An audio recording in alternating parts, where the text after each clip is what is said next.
One of the most common problematic areas when it comes to mixing and producing music, particularly rock music, is a poorly recorded bass track.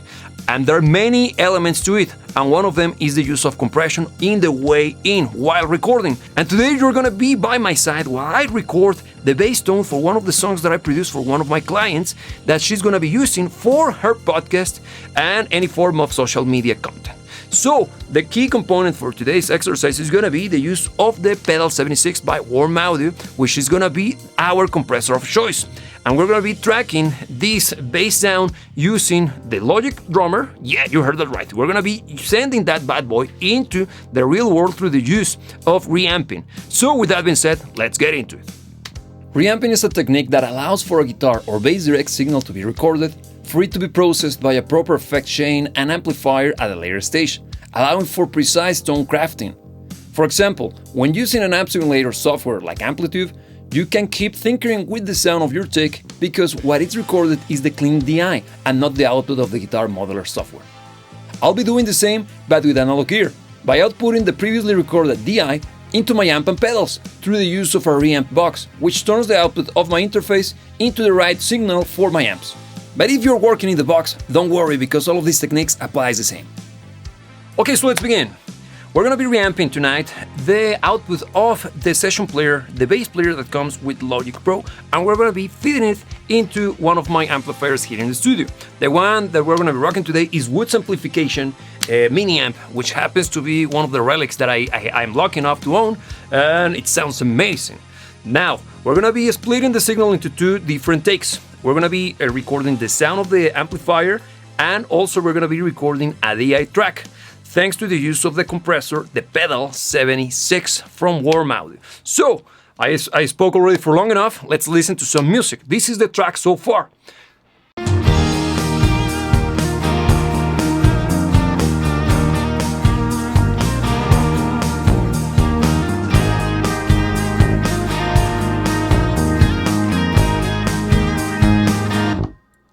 As you can hear, the bass is a little bit louder than it should because we're actually tracking or actually listening to the sound of the bass player, the session player to be precise, hitting the front end of the amplifier already because I already have everything hooked up correctly.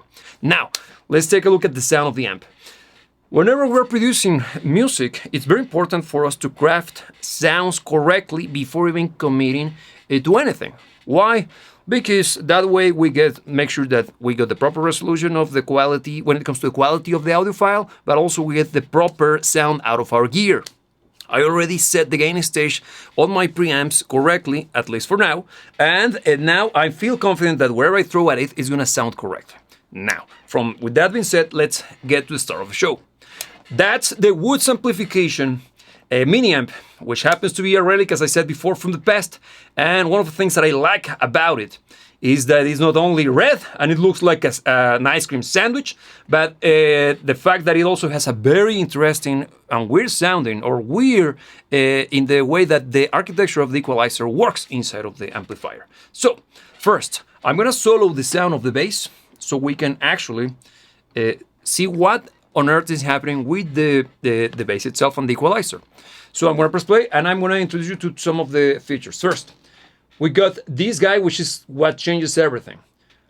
If I have it as it is, you're going to just simply get what you see here on the bass. Okay, this is the lower end of the spectrum. But if I push it upwards, it's going to give us an incredible boost. And if I take it down, it's going to act similar to the way that a Pultec equalizer does when it comes to the filter. Similarly. Okay, let's listen to it.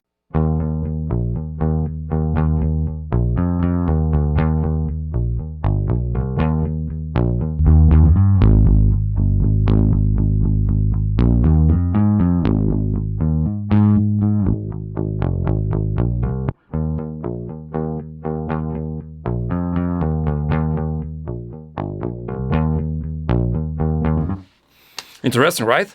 But the sound is already punchy and kind of very well defined. Since we're going to be producing music that is not just bass, I'm going to unsolo because we're going to be using the bass in conjunction with the sound of the kick drum to develop this kind of punchy and kind of consistent low end. So here we go. Pressing play, and now I'm going to play around with the equalizer.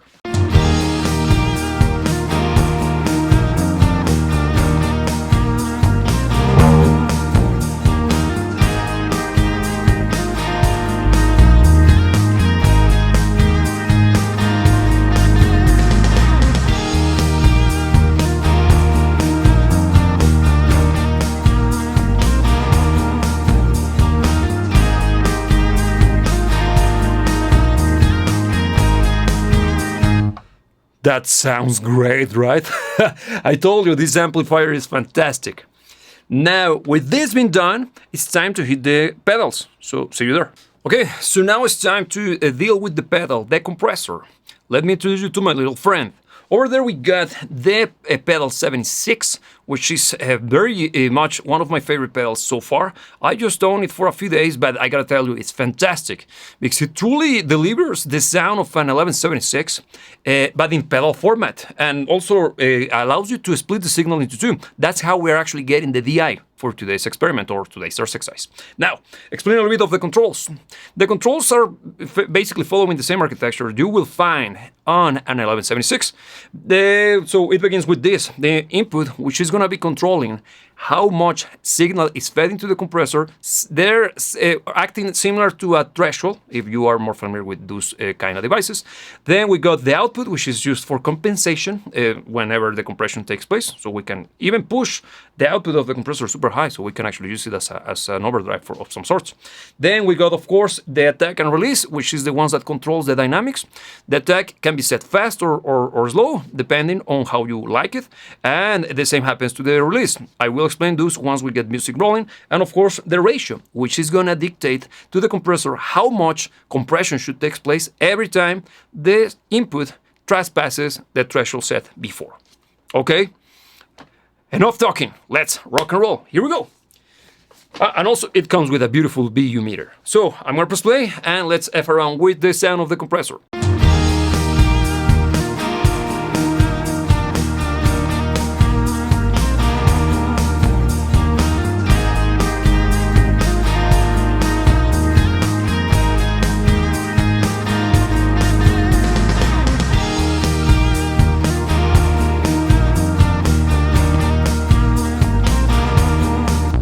What I did so far was the proper way to operate a compressor, which is first making sure that you're not being fooled by the output of the compressor being louder.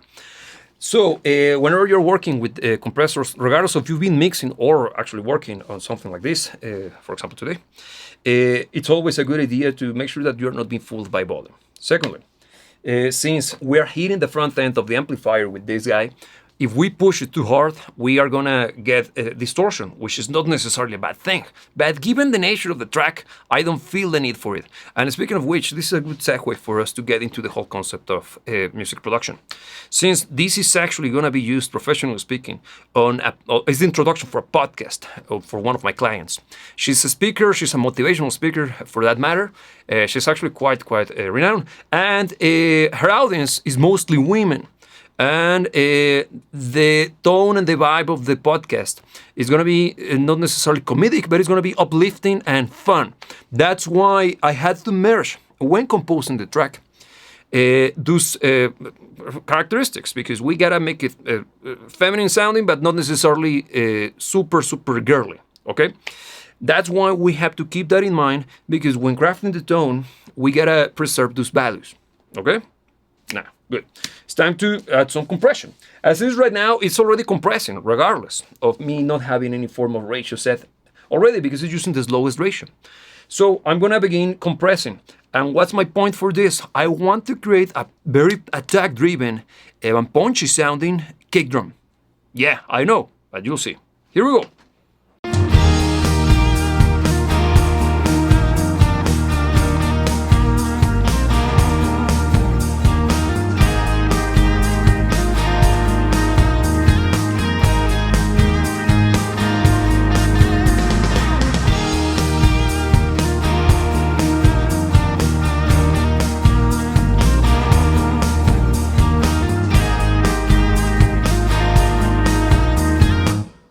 Starting to get there, because you saw that as soon as I started to apply more compression, I increased the ratio.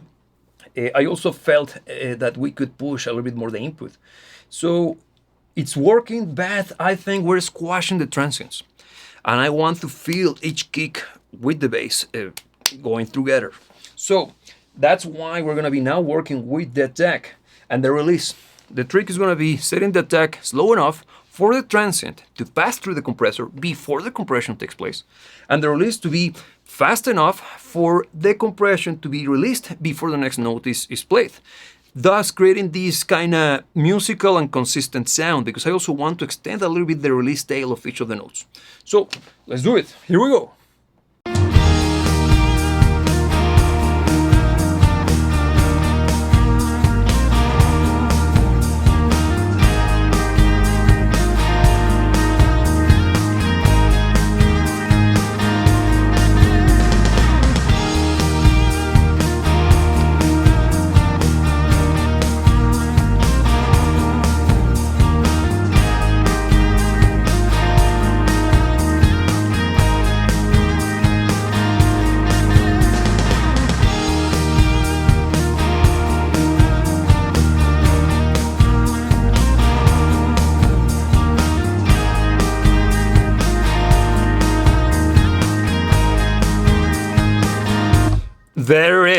There is. You saw that I changed my mind completely in many regards, because I decided to go for a much more intense ratio. But by doing that, I decided to go a little bit easier on the input, controlling a little bit more the dynamics, because once I set the speed of my compressor, the reaction time, making the tech slow enough for the transient to go through and the release, as I explained before, I find this to be very, very musical. And we're starting to get a very punchy kick, and the bass is consistent sounding. Excellent. Now, let's take a look at the second set, or the second area of our recording, which is going to be the DI. See you there. Okay, so it's time to deal with the DI. For this, we're going to be using the SSL Channel 6 channel strip that I got over there on my 500 series module. One of the things that comes with recording DI tracks, and it's something that many people always forgets or deals with it, is actually using an equalizer as part of the way in. Why? Because we gotta look at the DI track as something similar, we have to look at our channel strip as something similar to an amplifier, because we're going to be using the EQ and the channel strip itself to color and make sure that our signal is proper. Now, talking for way too long once again, I'm going to introduce the sound of the DI now while docking down the sound of the bass, so we can actually take a look at what the sound of the DI is as it is right now.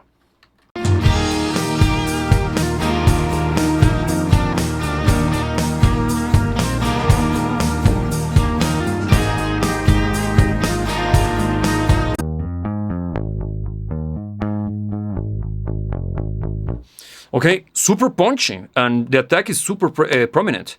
That's actually the point of a DI, that's why we use them.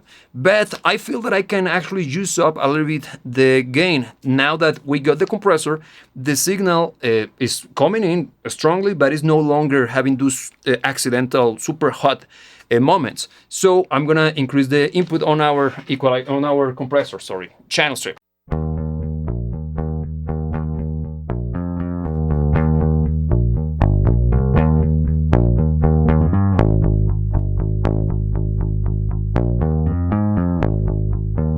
Okay, just a little bit, and it already beefed up the sound. And one thing, unlike digital interfaces or digital recording, there's nothing wrong with getting a little bit crunchier or hotter when it comes to the gain structure, because it's gonna add character. Of course, I gotta make sure that it's not clipping, and it's not clipping at any point. So it's time to play around with the equalizer, but for this, we're gonna do it alongside the rest of the mix, and including the other bass, because we're gonna find the sweet spot or the proper correlation between both of those sounds. So for this, I'm gonna dock down the DI, and we're gonna be blending both together to test. Here we go.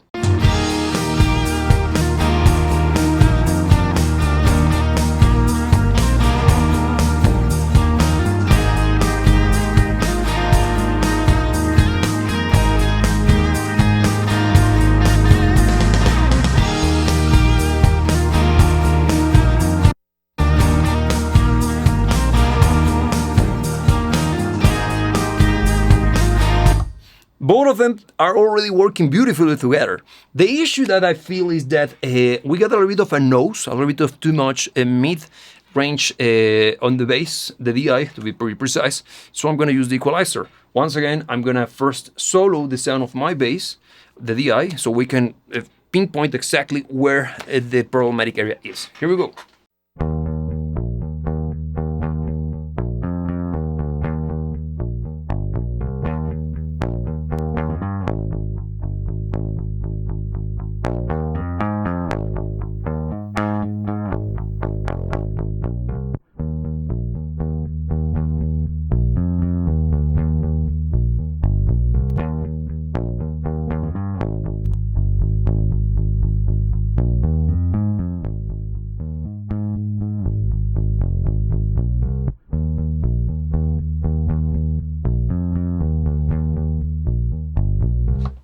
that sounds already like a proper bass. Let's blend them together and call it quits. Here we go.